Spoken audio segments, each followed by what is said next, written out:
اچھا یہ خرم صاحب جو آج کی بات چیت ہوئی ہے اس میں دیکھیں پیپلز پارٹی تو تواتر سے یہ کہہ رہی ہے جب سے میاں صاحب واپس آئے ہیں کہ وہ ڈیل کر کے واپس آئے ہیں، انڈرسٹینڈنگ کے تحت واپس آئے ہیں، اور ایک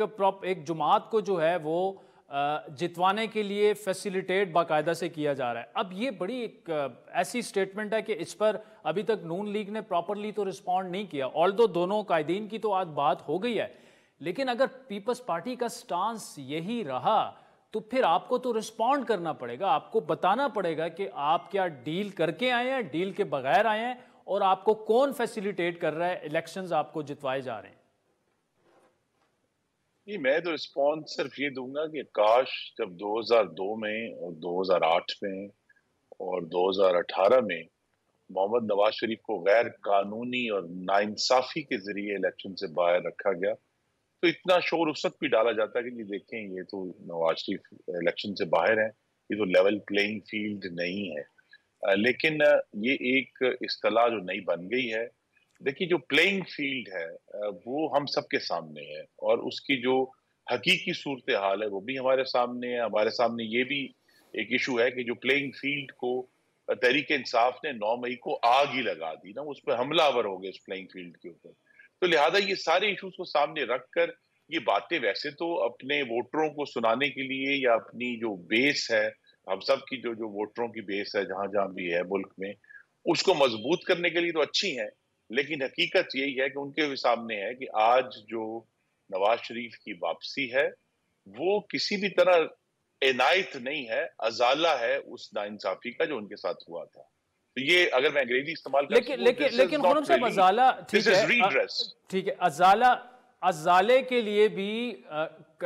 قانون اور آئین کے تحت اگر ازالہ ہو رہا ہے، ایک تو ازالے کا تو کوئی کانسیپٹ ہی نہیں ہے نا ہمارے آئین میں اور قانون میں۔ پی ٹی آئی یہ کہہ رہی ہے کہ جی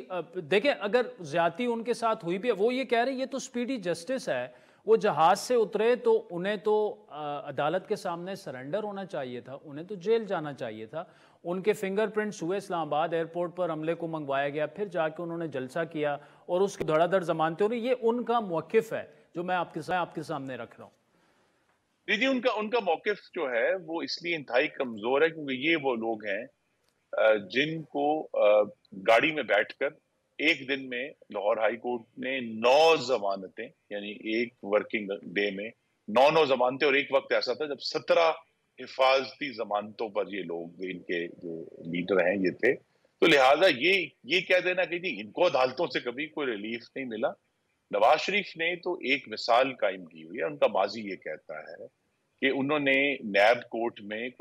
250 پیشیاں خود بھگتی، وہ عدالت کے سامنے خود پیش ہوتے تھے، اور جب ان کو سزا ہوئی ان کی غیر موجودگی میں، وہ بھی غلط ہے، وہ بھی قانون کے خلاف ہے، لیکن ان کو سزا دے دی گئی، تو انہوں نے بجائے یہ کہ وہ بیرون ملک تھے، وہ بیرون ملک ہی رہتے، وہ واپس آ کر انہوں نے جیل جانے کو ترجیح دی کہ پاکستان کے جو قوانین ہیں ان کا احترام سب کے سامنے واضح ہو جائے۔ تو قوانین کے احترام کے معاملے میں نواز شریف کا ریکارڈ، عدالتوں کے معاملے میں نواز شریف کا ریکارڈ، ان کے خاندان کا ریکارڈ، پورا خاندان جے آئی ٹی کے سامنے پیش ہوا تھا، وہ انتہائی شاندار ہے، اور جو شکایت کرنے والے ہیں ان کا ریکارڈ بڑا داغدار ہے۔